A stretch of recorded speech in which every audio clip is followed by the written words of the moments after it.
Bonjour à tous et bienvenue, je suis Lucas Lambertini, cofondateur de starofservice.com. Aujourd'hui, nous allons voir comment Yelp a obtenu ses premiers utilisateurs. Yelp est une plateforme de recherche d'entreprises locales alimentée par des avis générés par les utilisateurs, fondée en 2004 à San Francisco, en Californie. Lorsque le fondateur Jeremy Stoppelman et Russell Simons ont lancé la première version de Yelp en 2004, ils sont entrés sur un marché déjà établi. À cette époque, d'autres sites d'avis existaient déjà depuis des années. Le leader de l'époque, CitySearch, avait un nom géant et reconnaissable derrière eux, appelé Yahoo Local. Mais Stoppelman et Simons ne voyaient pas cela comme un problème. Ils ont pu bénéficier de cette situation de marché en implémentant le hack de croissance 80-20 sur le Product Market Fit. Yelp, pour obtenir leur traction le plus rapidement possible, avec un risque minimal, ils ont implémenté ce premier hack de croissance qui implique de copier un autre produit qui est déjà au stade de Product Market Fit. Ce faisant, vous gardez les fondamentaux, 80% des fondamentaux, tout en réinventant substantiellement 20% de votre produit. Le site initial a été lancé à toute fin utile comme un autre site où les utilisateurs soumettent des avis sur des restaurants, des cafés, des magasins, etc. Cependant, Yelp a commencé à réinventer 20% du produit en utilisant des hacks de croissance peu après le lancement. Ces hacks marketing ont façonné ces différences qui ont favorisé l'engagement des utilisateurs et aidé Yelp à gagner en traction et à atteindre une masse critique. Leur deuxième hack de croissance a été de rendre Yelp social. Alors que d'autres sites d'avis attendaient passivement que des avis anonymes arrivent, Yelp s'est concentré sur la construction d'un réseau de critiques avec des profils publics, des amis et des récompenses. Ce hack était vital pour la croissance de Yelp car les utilisateurs sont plus susceptibles de faire confiance aux avis de vraies personnes qu'à des inconnus anonymes sur Internet. Yelp a permis et encouragé les critiques à établir une image sociale et une réputation. Les membres de Yelp pouvaient évaluer les avis des autres, discuter en ligne, devenir amis et se rencontrer lors d'événements sociaux hors ligne. Chaque membre de Yelp avait une page de profil public qui enregistrait ses activités, y compris les avis rédigés, le nombre de votes reçus pour des avis cool et drôles, etc. Utilisant leur troisième hack de croissance, les fondateurs de Yelp ont créé une communauté basée à la fois en ligne et hors ligne. La société avait des community managers dans divers endroits à San Francisco dont le travail était de promouvoir Yelp et de développer la communauté Yelp dans leur ville natale. L'approche PDCA, Plan, Do, Check, Adjust, intégré dans les processus de la startup, a porté ses fruits plusieurs mois après le lancement du site initial. Les fondateurs réalisaient constamment de nombreuses expériences et analysaient les retours des utilisateurs. Ainsi, lorsque leur vision spécifique ne correspondait pas au comportement des utilisateurs, ils pivotaient. Le pivotement PDCA, basé sur les retours des utilisateurs, était le quatrième hack de croissance de Yelp. La première version du site est sortie en octobre 2004, encourageant les utilisateurs à demander des recommandations à leurs amis. Bien que les gens semblaient aimer l'idée de recommandations et d'avis de personnes réelles, le mécanisme de demande de recommandations était pénible. De plus, les utilisateurs qui avaient besoin de conseils ne les obtenaient pas toujours. Alors que les sollicitations étaient indésirables, la fonction écrire un avis, qui était assez difficile à trouver à l'époque via l'UI, est devenue populaire auprès des utilisateurs. L'analyse des utilisateurs et du flow a clairement montré que les gens voulaient écrire leur propre avis unique. Ainsi, l'équipe a pivoté le site vers le partage d'avis et l'ont relancé en février 2005. Un autre domaine d'expérimentation que Yelp a essayé, échoué et pivoté était d'offrir des incitations matérielles pour le contenu. Au début, la société a expérimenté le paiement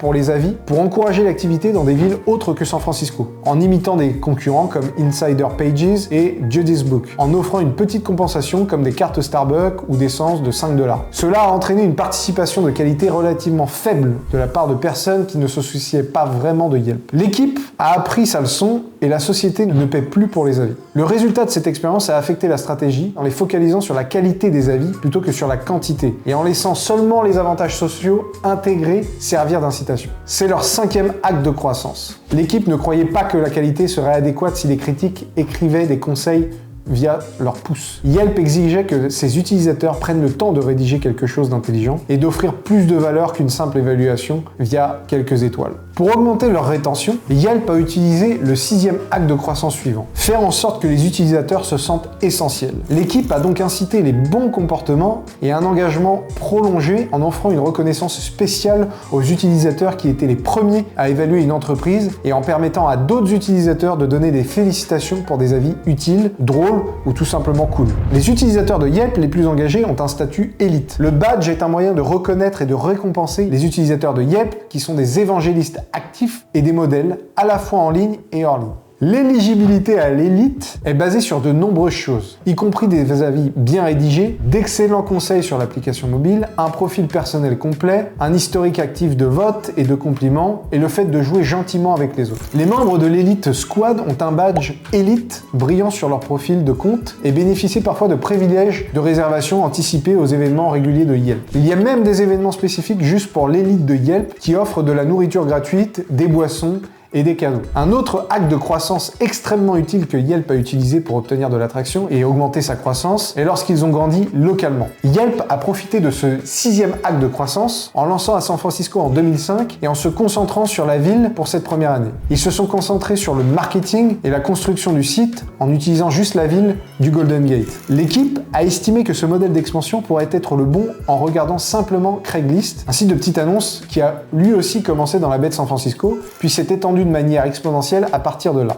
Une fois que Yelp avait complètement explosé dans la région de la baie de San Francisco, il s'attaquerait aux mégapoles de Los Angeles, Chicago et New York. En 2008, Yelp avait isolé une série de métriques qui les ont aidés à déterminer quelle ville était suffisamment grande pour justifier un community manager, qui, comme je l'ai mentionné, n'a fait qu'augmenter la croissance dans ces zones en favorisant la loyauté parmi la communauté locale Yelp. Le 7e hack de croissance consiste à utiliser le référencement naturel, le SEO, pour embarquer d'autres participants sur la plateforme. Yelp a toujours fait de l'optimisation pour les moteurs de recherche une priorité. Pour commencer, Yelp dispose d'une tonne d'avis de haute qualité et de profils approfondis qui génèrent un flux continu de contenu frais et indexable pour Google. Les pages de Yelp ont été intentionnellement structurées pour être optimales en SEO. Yelp a enrichi ce contenu de base avec les leurs en lançant des blogs locaux, des pages de ville, des listes générées par les utilisateurs et d'autres contenus, tous destinés à atteindre plus d'utilisateurs via la recherche. Les entreprises ont ajouté la fonctionnalité des widgets pour afficher leurs évaluations sur Yelp et en retour, Yelp a obtenu un grand nombre de liens et un excellent texte d'ancrage. C'était un double gain pour Yelp car leurs efforts ont permis de classer de nombreuses pages d'entreprise Yelp bien au-dessus de la page de l'entreprise elle-même dans les moteurs de recherche. La relation a été renforcée lorsque les entreprises ont compris que leur page Yelp était mieux classée que leur propre site d'entreprise, un excellent argument de vente pour l'équipe commerciale de Yelp. Enfin, je dois mentionner que Jérémy et Russell avaient un super pouvoir unique pour agir qui les a vraiment aidés à obtenir des financements, de l'attention des relations publiques et des ventes. Ce super pouvoir, c'est les connexions. L'équipe faisait partie de la célèbre PayPal Mafia,